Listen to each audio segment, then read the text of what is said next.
Well, I don't want to write a rebuttal, but, in terms of self-criticism, we certainly have taken that counsel. In 1969, very shortly after our government had taken power, we proposed a certain native right policy, which really was the statement of equality of all Canadians, abolishing the Indian Act, abolishing the concept of reservation, and so on. And the Indian people, rightly so, and the Inuit people, rightly so, sort of said, wait, hold your horses, not too quick. We want time to think this over, to research our claims. We still want to be treated differently than the white man. We've complained about the Indian Act for a long while. Now we don't want it abolished. We want it changed, but we will tell you how if you give us time. And we're giving you time, and we're giving you money to research your claims. But,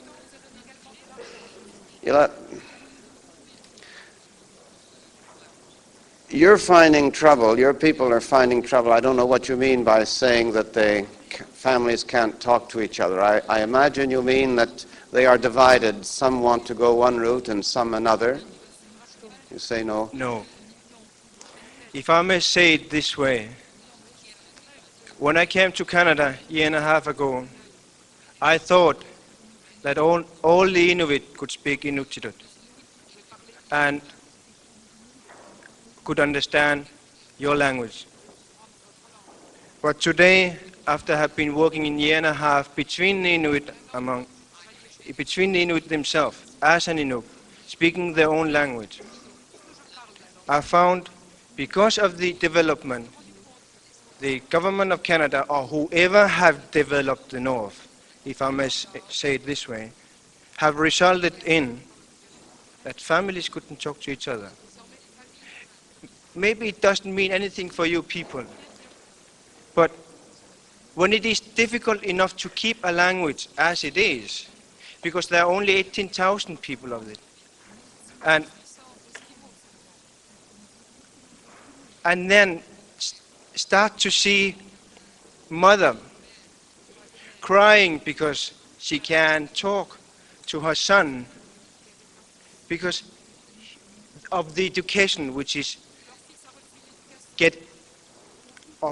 put into me from the school side, who do not have anything to do with my parents. Oh, come on now. People all over the world can't you go in Italy, and a few decades ago, a person couldn't speak to another in the next village. You go in India, and there's some 80 dialects and hundreds of different languages. The Inuit people couldn't communicate amongst themselves if you put an Esco Inuit with a Siberian Inuit.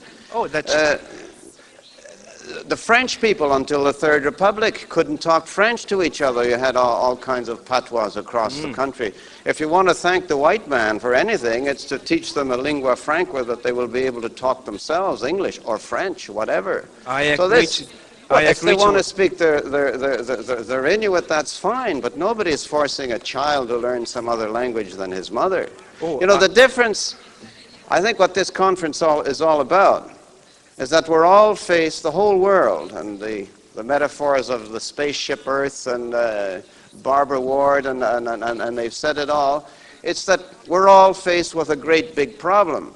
And give or take it 1 or 2 centuries, there's no difference between the plight of the Indian and the Eskimo and the plight of the white man living in Vancouver or Toronto or Montreal.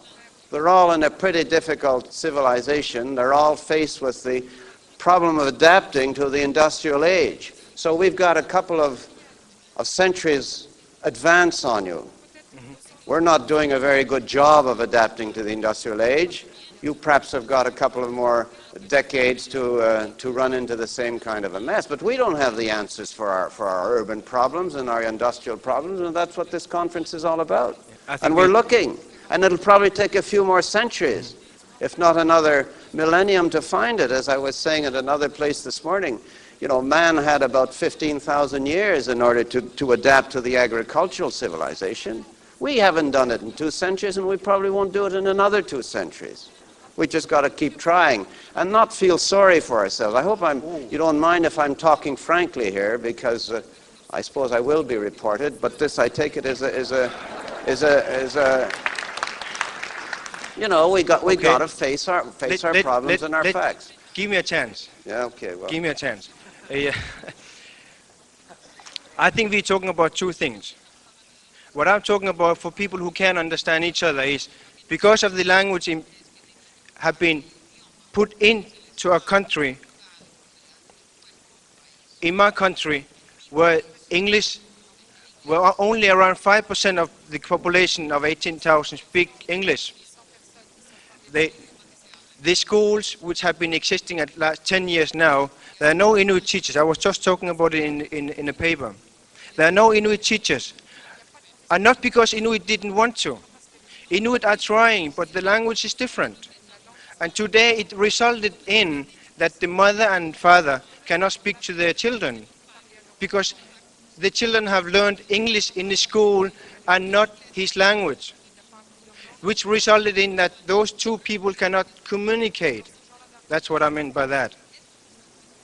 And not, you know, I know the difficulties in Canada about the French Canadian and English Canadian and the language problems. I certainly agree. Myself, I speak 4 languages fluently now.